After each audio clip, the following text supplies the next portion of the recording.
Bismillahirrahmanirrahim. Assalamualaikum warahmatullahi wabarakatuh. Pada video kali ini kita akan sama-sama belajar mata kuliah Filsafat Pendidikan Islam.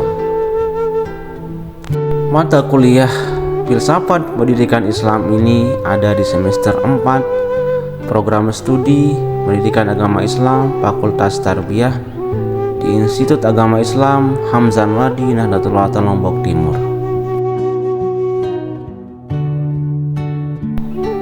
Materi yang akan dibahas pada semester 4 pada mata kuliah Filsafat Pendidikan Islam ini adalah konsep manusia dalam perspektif filsafat pendidikan Islam. Dalam pandangan Islam, manusia dianggap sebagai makhluk ciptaan Allah yang paling istimewa, memiliki tanggung jawab sebagai khalifah di bumi. Konsep ini tercermin dalam Al-Quran Surah Al-Baqarah ayat 30. Konsep manusia sebagai khalifah memiliki implikasi signifikan dalam pendidikan Islam, meliputi pembentukan karakter, pengembangan potensi, keseimbangan antara dunia dan akhirat, serta pendidikan sosial. Mengulas bagaimana konsep tersebut membentuk prinsip-prinsip pendidikan dalam tradisi Islam, mengarah pada tujuan pembentukan individu yang berakhlak mulia, berkontribusi pada masyarakat, dan menjalankan peran sebagai pengelola bumi sesuai dengan kehendak Allah. Sebelum kita masuk di materi inti, terlebih dahulu kita bahas apa peran pendidikan dalam membentuk karakter manusia. Pendidikan memiliki peran yang sangat penting dalam mengarahkan perkembangan manusia menuju potensi yang lebih baik. Dalam konteks Islam, pendidikan tidak hanya mencakup aspek akademis, tetapi juga aspek moral, etika, dan spiritual. Pemahaman tentang konsep manusia dalam perspektif falsafah pendidikan Islam menjadi landasan dalam membentuk pendidikan yang holistik dan berkelanjutan. Menjelaskan konsep manusia dalam pandangan Islam dan bagaimana konsep tersebut membentuk prinsip-prinsip pendidikan dalam tradisi Islam. Dalam pandangan Islam, manusia dianggap sebagai makhluk ciptaan Allah yang unik dan istimewa. Manusia diciptakan dengan tujuan tertentu, yaitu untuk mengabdi kepada Allah dan menjalankan peran sebagai khalifah atau pengelola di bumi. Konsep ini tergambar dalam Al-Quran Surah Al-Baqarah ayat 30. Bismillahirrahmanirrahim. Wa idh qala rabbuka lil malaikati inni ja'ilun fil ardi khalifah qalu ataj'alu fiha man yufsidu fiha wa yasfikud dima wa nahnu nusabbihu bihamdika wa nuqaddisu lak qala inni a'lamu ma la ta'lamun. Dan ingatlah ketika Tuhanmu berfirman kepada para malaikat, sesungguhnya aku hendak menjadikan seorang khalifah di muka bumi. Mereka berkata, mengapa engkau hendak menjadikan khalifah di dalamnya, orang yang akan membuat kerusakan padanya dan menumpahkan darah, sedangkan kami senantiasa bertasbih dengan memuji engkau dan mensucikan engkau. Allah berfirman, inni a'lamu ma la ta'lamun, sesungguhnya aku mengetahui apa yang tidak kamu ketahui. Dari ayat ini terlihat bahwa manusia memiliki tanggung jawab sebagai pengelola dan pemelihara bumi, serta memiliki potensi untuk berbuat baik dan berkembang. Pandangan filsafat pendidikan Islam tentang manusia memiliki akar yang sangat dalam di dalam ajaran agama Islam dan pemikir para filosof Islam. Konsep ini menjadi dasar bagi perumusan tujuan, metode, dan prinsip pendidikan dalam tradisi Islam.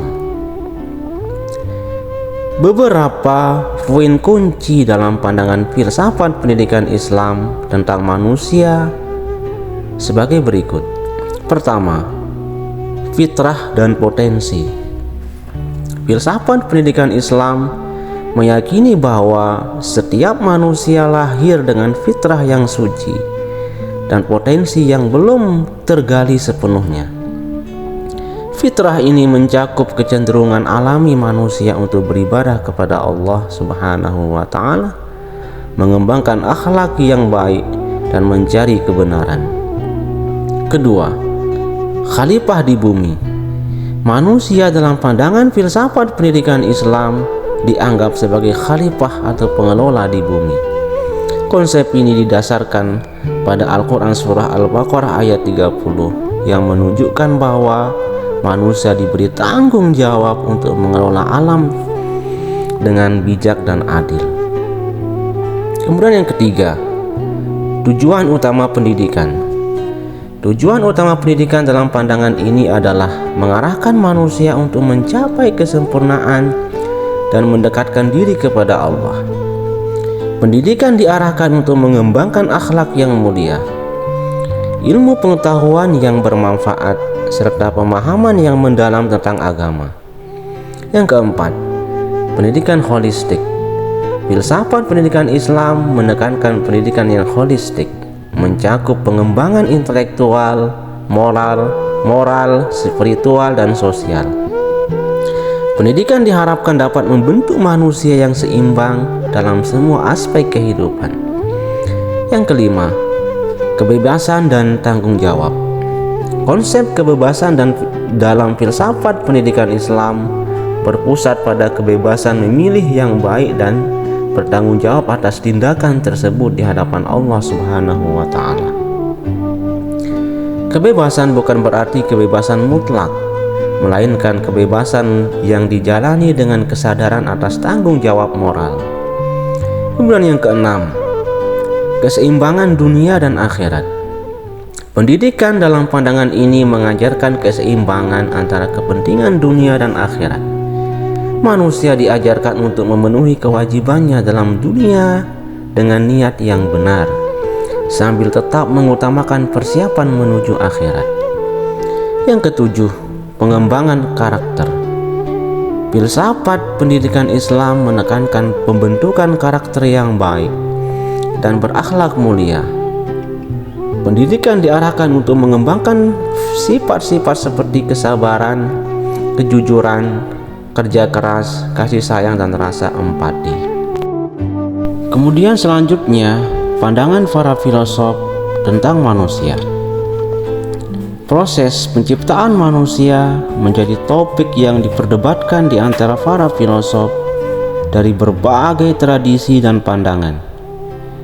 Maka, berikut ini akan kita jelaskan beberapa pandangan dari para filosof-filosof terkenal tentang proses penciptaan manusia. Yang pertama, pandangan filosof atas nama Aristoteles. Aristoteles, seorang filosof Yunani klasik, mengemukakan bahwa manusia merupakan hasil dari perkembangan alamiah dari materi dan bentuk.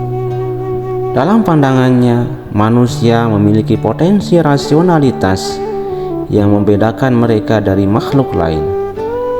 Manusia berkembang dari materi menuju bentuk berdasarkan potensi yang dimilikinya. Kemudian yang kedua, filosof Augustinus dari Hippo, seorang teolog dan filsuf Kristen awal, menyajikan pandangan tentang penciptaan manusia yang didasarkan pada ajaran agama Kristen. Dia berpendapat bahwa manusia adalah hasil dari tindakan penciptaan langsung oleh Allah dan memiliki ruh yang diciptakan olehnya. Kemudian yang ketiga, filosof Ibnu Sina yang dikenal di barat dengan nama Avicenna.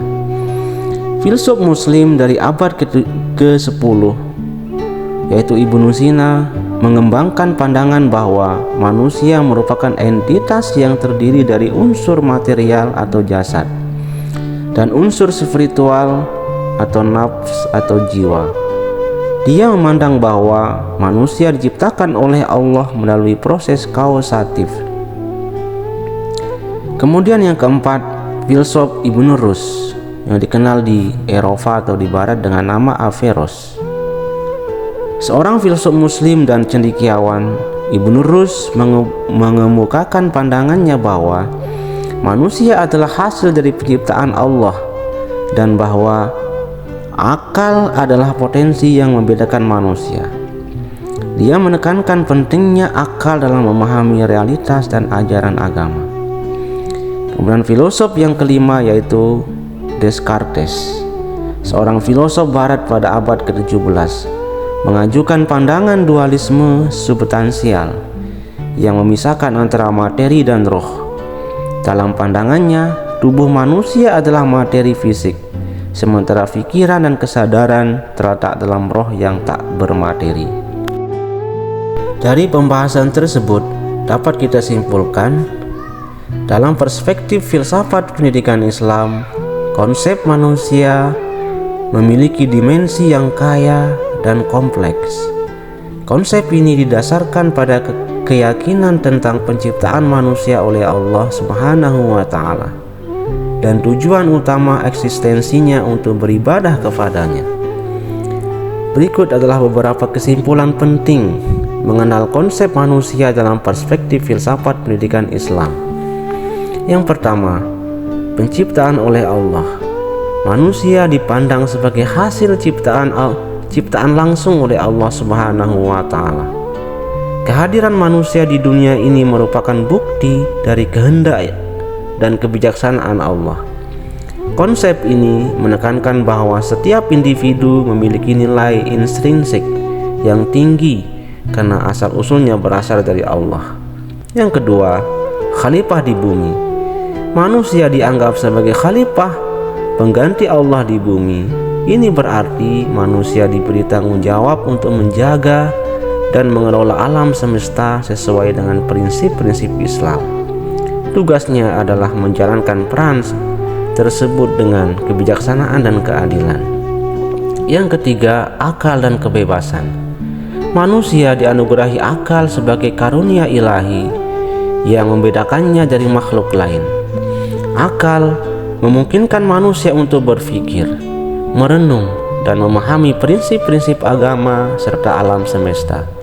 Namun, akal ini juga perlu diarahkan dengan benar, sesuai dengan ajaran agama agar tidak tersesat. Yang keempat, fitrah dan potensi. Konsep fitrah merujuk pada kodrat manusia yang fitri, cenderung kepada kebenaran dan kebaikan. Setiap individu memiliki potensi untuk berkembang dan mencapai tujuan-tujuan agama dan dunia. Pendidikan Islam bertujuan untuk membangkitkan potensi ini sesuai dengan prinsip-prinsip agama. Kemudian yang kelima, pendidikan dan pengembangan spiritual. Fokus pendidikan dalam perspektif Islam tidak hanya terbatas pada aspek intelektual dan keterampilan, tetapi juga pada pengembangan spiritual. Pendidikan bertujuan untuk membentuk manusia yang taat beragama, memiliki moral yang tinggi, dan mampu menghadapi tantangan hidup dengan penuh keteguhan. Kemudian yang keenam, pentingnya etika dan akhlak. Pendidikan Islam menekankan pentingnya etika dan akhlak yang baik. Manusia diharapkan mengembangkan sifat-sifat mulia seperti kesabaran, kejujuran, kasih sayang, dan kerendahan hati. Ini mencerminkan nilai-nilai Islam dalam kehidupan sehari-hari. Kemudian yang ketujuh, tujuan akhir. Konsep manusia dalam filsafat pendidikan Islam mengarah pada tujuan akhir yang tertinggi, yaitu mendapatkan keridhaan dan kepuasan Allah.